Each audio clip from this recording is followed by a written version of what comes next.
నల్గొండ జిల్లా నిడమనూరు మండలం బొక్కమత్తులపాడు గ్రామంలో ప్రియుడు జానారెడ్డి మోసం చేశాడని మనస్తాపానికి గురై ప్రియురాలు మల్లేశ్వరి ఆత్మహత్య.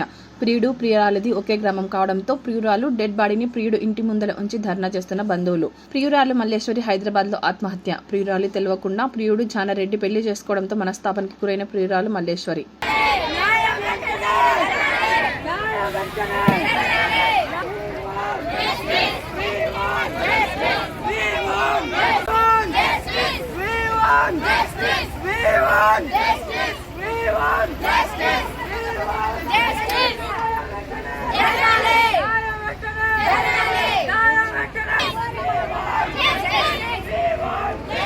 అతను ఇల్లేడా న్యాయం